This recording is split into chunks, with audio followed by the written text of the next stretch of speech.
जयशंकर प्रसाद कामायनी में लिखते हैं, सृष्टि की व्याख्या के संदर्भ में कि पर्वत के उत्तुंग शिखर पर, पर्वत के उत्तुंग शिखर पर बैठ शिला की शीतल छाह एक पुरुष भीगे नयनों से देख रहा है प्रलय प्रवाह।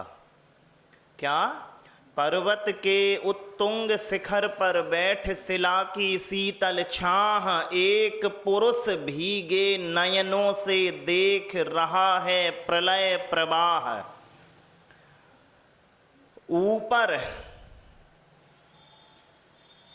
ऊपर हिम है, नीचे जल है, एक सघन है एक तरल, एक तत्व की ही प्रधानता, उसे कहो जड़ या चेतन। तो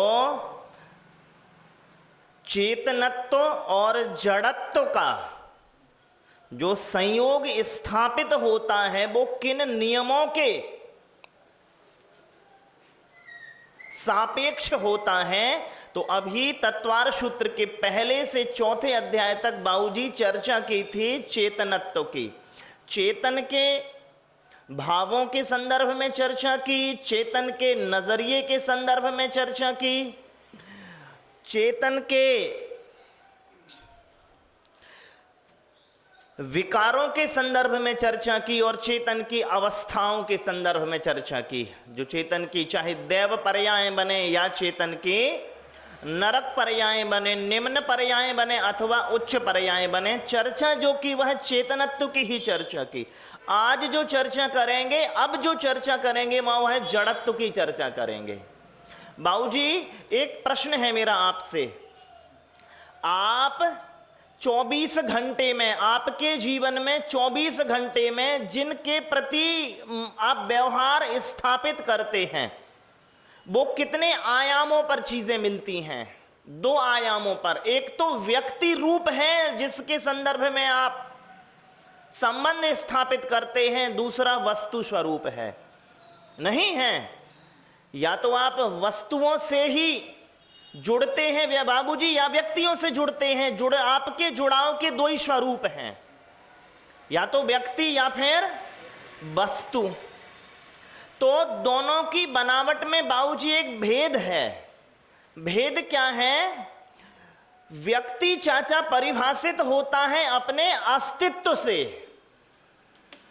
व्यक्ति परिभाषित हो रहा है अपने अस्तित्व से और वस्तु परिभाषित होती है उसके अर्थ से, प्रयोजन से। वस्तु के साथ प्रयोजन महत्वपूर्ण होता है, व्यक्ति के साथ उसकी एसेंस और एग्जिस्टेंस 2 चीजें हैं ना। वस्तु के साथ में डॉक्टर चाचा, वस्तु के लिए हम उसका एग्जिस्टेंस उतना मायने नहीं रखता है जितना एसेंस मायने रखता है हमारे लिए वस्तु के संबंध में। और व्यक्ति के संबंध में हमारे लिए एसेंस मायने नहीं रखता है, एग्जिस्टेंस मायने रखता। अस्तित्व और अर्थ 2 ही चीजें हैं जिनसे हम जुड़ाव रखते हैं। एक अस्तित्व है, दूसरा एसेंस है। ठीक है, यहां तक सब ठीक चल रहा था। गड़बड़ कहां से हो गई? जहां पर हमने एसेंस का जिससे व्यवहार करना था वहां पर एग्जिस्टेंस का व्यवहार करने, और जिससे एग्जिस्टेंस का अस्तित्व पने का जिससे हमें व्यवहार करना था वहां पर हमने अर्थ पने का व्यवहार किया, और जिसके प्रति हमें अर्थ पने के व्यवहार से भरना था उसके प्रति हम अस्तित्व पने के व्यवहार से भर गए। क्षमा सागर महाराज साहब कहते थे पुरानी कहानियों के संदर्भ में कि एक दुष्ट राजा है, इसने प्राण अपने कैद कर रखे हैं किसी तोते में। तो राजा को मारना है तो तोते को मारना जरूरी है। महाराज साहब कहते थे कि तुम्हारी तिजोरियां तुम्हारे तोते हैं। क्या? आपने अपना अस्तित्व स्थापित किया हुआ है, खुद में नहीं, वस्तु में अस्तित्व स्थापित कर दिया है आपने। ठीक है, अब एक चलिए यहां पर बिल्कुल व्यवहारिक चर्चा कर लेते हैं। बाबूजी, संबंध सफल क्यों नहीं होते? सामान्यतया प्रश्न है, संबंध पति पत्नी के संबंध में विशेष सफल नहीं होते हैं, साथ चलते हैं सफल नहीं होते हैं। अगर इस तरह साथ चलने को आप सफलता कहोगी तो कहां हो गया कल्याण। दो ऐसी पटरियां जो साथ चल रही हैं मिल नहीं पाई कभी, क्योंकि बाबूजी संबंध के पहले, जैसे आज अपने पुत्र का हम ब्याह करने जावे तो बाबूजी हमारे लिए हम पहले से मायने तय करते हैं कि क्यों करना है और कैसा करना है। हम अपने मायनों के सापेक्ष वस्तु चुनते हैं, तो हमारे लिए सार पहले हो जाता है। किस सार क्यों चुनना है? उत्तम भोजन बनाना, घर गृह कार्य में दक्ष, एडवर्टाइज भी ऐसे ही निकलते हैं ना, सुंदर सुशील गृह कार्य में दक्ष, कमाऊ, संभाषणी, धार्मिक। तो ये क्या है? ये अस्तित्व को परिभाषित नहीं करते हैं, ये उसके सार को परिभाषित करती हैं कि वो अस्तित्व इन सारों से अभिप्रेत है। तो हम हर चीज में सार खोजते हैं चाचा, अस्तित्व नहीं खोजते। इसलिए जैसे ही सार की पूर्ति नहीं होती है तो अस्तित्व के प्रति हम अनादर करने लगते हैं। क्यों ने हमने अस्तित्व को चयन नहीं किया था, हमने सार चयन किए थे। आपने अपने चकले बेलन कब बदल दिए? जब वो अपने अर्थ में, जो अपने प्रयोजनीय अर्थ वो पूरा नहीं कर रहे तो बदल दिए। आपने स्कूटर कब बदल दिया चाचा? आपने गाड़ी कब बदल दी? कि वो अपने मायने को परिभाषित नहीं कर रहे थे तो आपने बदल दिए। वो आपके अपने तयशुदा गुणों में अब कुशल नहीं रहे तो आपने बदल दिए। क्यों? क्योंकि उनका होना ही आपके जीवन में उनके अर्थ से जुड़ा हुआ था। लेकिन व्यक्ति के साथ में ऐसा है नहीं। हालांकि हमने किया वही, हमने व्यक्ति को उसके अस्तित्व से परिभाषित ना करके उसके अर्थ से, प्रयोजन से परिभाषित किया। इसलिए सारी की सारी गड़बड़ हो गई। सूत्र यही है ना, अजीव काया धर्मा धर्माकाश पुद्गल। अब जो जीव काय था हमारे लिए वो अजीव काय परिलक्षित होने लगा।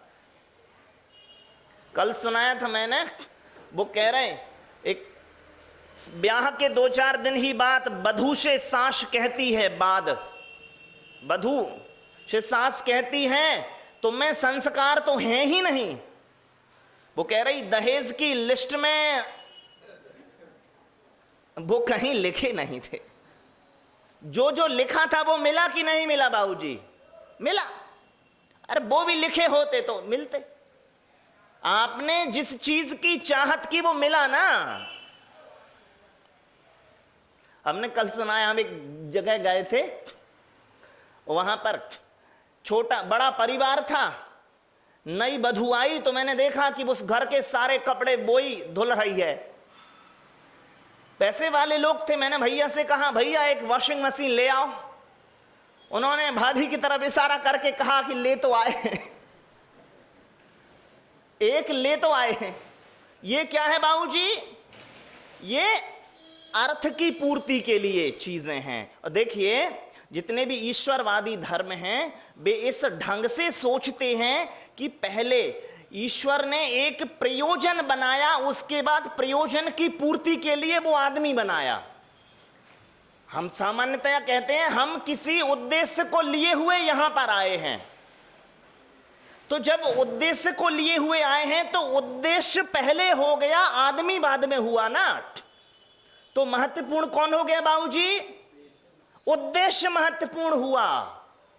वो मनसा महत्वपूर्ण हुई, जिस मनसा के लिए आप निर्माण के तौर पे यहां पर देखे जाते हो। तो इस तरह के व्यवहार हम सभी ने खुद पर भी लागू कर लिए। बहू किस लिए आई? एक उद्देश्य है पीछे। तो जो हम जिस ढंग की परंपरा के लोग हैं, हमारी परंपरा में अर्थ पीछे आता है, अस्तित्व पहले आता है। क्या है?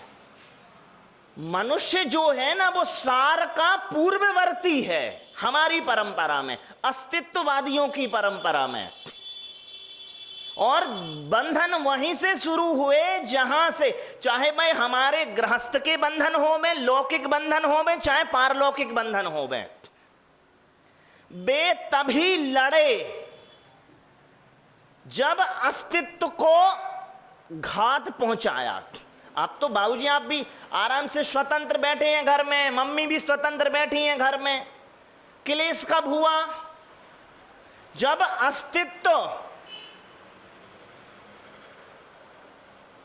अर्थ के सापेक्ष मूल्यांकन के तौर पे देखे गए। द्वंद्व कब खड़ा हुआ मम्मी? जब अस्तित्व की महत्ता अर्थ से कम आंकी गई। नहीं है। एक प्रश्न है बस, आपके घर में बाबूजी हर चीज का मूल्य होगा, फ्रिज का, टीवी का इत्यादि। कभी खुद का मूल्य किया है कि मैं कितना मूल्य लगाऊं अपना? मां कितना लगाओगी? जबकि बाजार में बेचने जाएं हम खुद को, हालांकि ये आदरणीय नहीं है मेरा विचार, लेकिन फिर भी मैं रखता हूं कि जो लोग 2-4 लाख रुपए के कर्ज के लिए लटक जाते हैं, उनसे कहूंगा लटक काहे को रहे हो, पहले अंग बेचो। अरे मरने से अच्छा है कि अधमरे हो के जीना। कम से कम जीना तो है ना। और ठीक से विश्लेषण किया जाए चाचा, तो आदमी की कीमत बायोलॉजिस्ट ने 17 अरब रुपए लगाई हुई है। मेरे पार्टिकल की कीमत कितनी है? 17 अरब। तो कम से कम प्रबंध खोजो, एक आंख, एक किडनी बिकने के तौर पे। और क्या बिकते हैं लगा लो। अब खून तो बिकी जाता है, प्लाज्मा भी बिकते होंगे, वो बोन मेरो भी बिकता ही है। ऐसा कि तुम जिंदा रहो और बिक जाए। तो क्यों? क्योंकि हम अस्तित्व को कीमती नहीं मानते हैं। तो मेरा निवेदन होगा कि आप अर्थ उतना मूल्य नहीं रखता है जितना अस्तित्व मूल्य रखता है। तो आप अस्तित्व का अनादर अर्थवत्ता को लेकर के ना करें।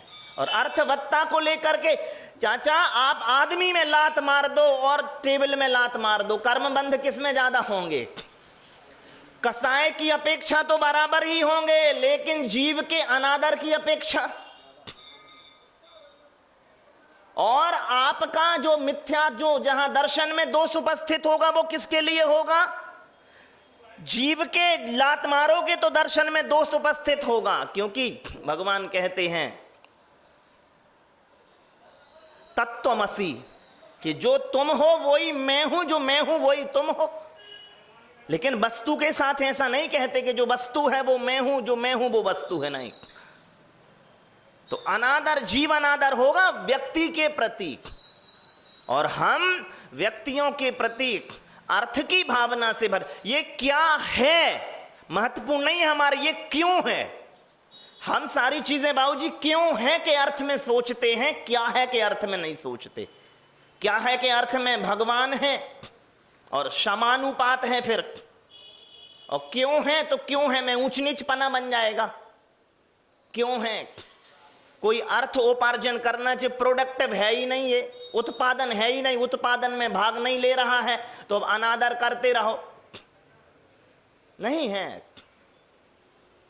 और बहुत अर्थ में जो मैं साधु महाराजों का अनादर देखता हूं अब होते हुए, अश्रद्धा होती है, वो यही अश्रद्धा है। क्योंकि लोग देख लिए हैं कि ये उत्पादन नहीं करते कुछ, और उत्पादन के उनके मायने होते हैं अर्थ के संदर्भ में।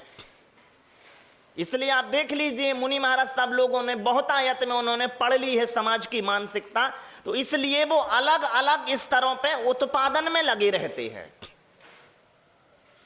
कोई भीड़ के रूप में उत्पादन कर रहा है, कोई कलश इत्यादि के रूप में उत्पादन की लगे हुए हैं, जबकि समाज के रवैये से हो सकता है उनका ऐसा रवैया बन गया है मुनि महाराज सब लोगों का।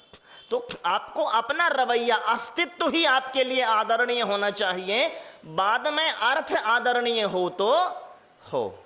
अर्थ के विषात पर अस्तित्व आदर पाए, ये सोच एक बेहतर समाज का लक्षण है नहीं। बोलिए पूज्य मंगलानंद सागर मुनि महाराज की जय।